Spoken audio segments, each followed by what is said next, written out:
well-known Mayavadi. So during the course of the conversation, there was some discussion on the philosophy of the Bhagavad Gita, and of course this woman was espousing her guru's ideas of what the Bhagavad Gita actually meant. And especially there was one interpretation of Krishna, what Krishna meant. So of course in Sanskrit the word Krishna means dark. So this man had written in his commentary that Krishna means dark, dark means unknown, so the absolute is the unknowable, supreme, unmanifest, like this. It was a Mayavadi interpretation. So Prabhupada very quickly fired back that he said, well, if dark means unknown, if Krishna is unknown, then if he does not know Krishna, then why is he commenting on the Bhagavad Gita, which is Krishna's words? And he said that actually to the devotee, Krishna says, to the devotee, I am known. So he said, therefore this man, because he's not a devotee, he cannot know Krishna, and only the devotees can actually comment on the Bhagavad Gita. So Prabhupada was very expert. He could pick out the flaw in anybody's argument immediately. And of course in India you always got a lot of this kind of, different kinds of interpretations and, false ideas and misconstruing, the words of the Bhagavad Gita. But Prabhupada was very expert on keeping a person focused that Krishna is the Supreme Personality of Godhead. When Prabhupada came to Gainesville in 1971, at the end of July, a wonderful visit. He was being interviewed. He arrived, he sat on the vyasam we'd made for him, and he gave a beautiful lecture. Then he was taking questions. There was one girl there, I guess that was 1971, but at that time she was a young girl. And in a somewhat challenging tone, she said to Prabhupada, I see that you have mostly young people here. Why is that? So Prabhupada immediately shot back, why do you have mostly young people in your university? And she was so much caught off guard, I remember she actually dropped her pencil. And she sort of, groped for an answer, stuttering, and said, well, that's the age of education. He said, yes, therefore that is the age of Krishna consciousness. Another such exchange like that, where a few days before I took sannyas, Prabhupada was being interviewed by a reporter in his quarters in LA, and he knew something about Hinduism. He said, well, isn't it in India that old people take sannyas? Why are you giving sannyas to young people? So Prabhupada shot back, what does it mean to be old? The man had no answer. Prabhupada said, old means about to die. Can you say that I'm older than you? Can you say that you're not going to die before me? Can you say? And he couldn't answer that. He said, therefore we are giving them sannyas.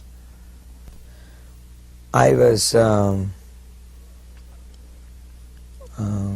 cleaning the temple room in Lajpat Nagar, and this one old gentleman came, and he was paying obeisances to the deities, and he said, Krishna Guruvayurappa.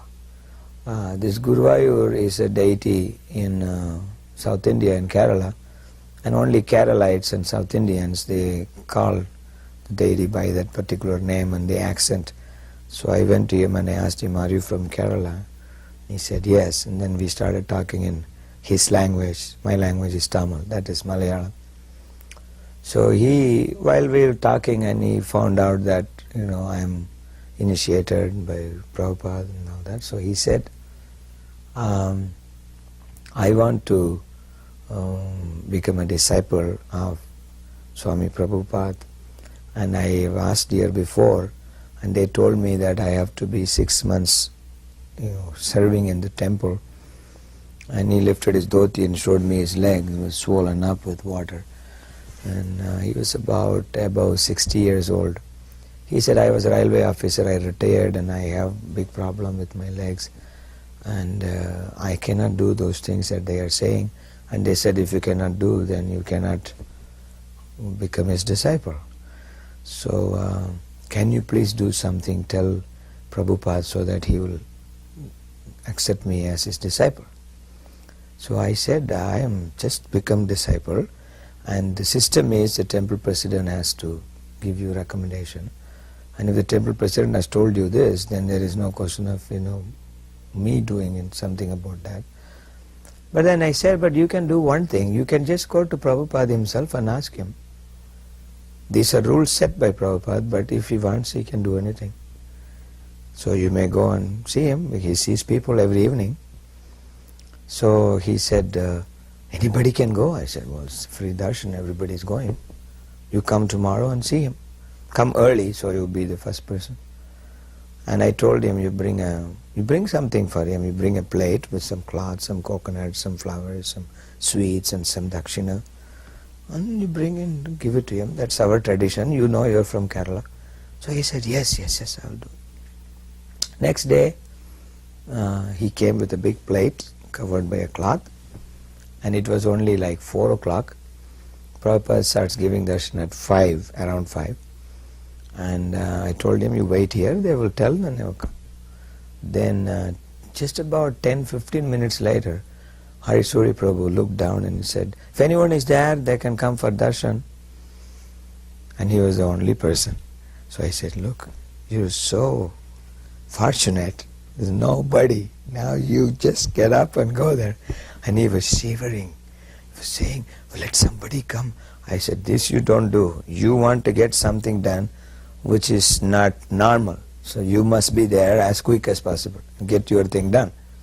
So he got up and I came with him. He came, he put the plate on Prabhupada's desk, and Prabhupada looked at him like this and said, yes. So this man, he was all like emotional, and he had a bead bag and a bead on top of that plate, and he was holding that like this, and he said, Prabhupada, I want to chant Hare Krishna.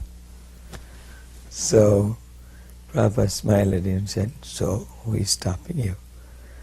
He said, Prabhupada, I want to chant Hare Krishna. So Prabhupada said, is that your bag? He said, yes. Prabhupada took that.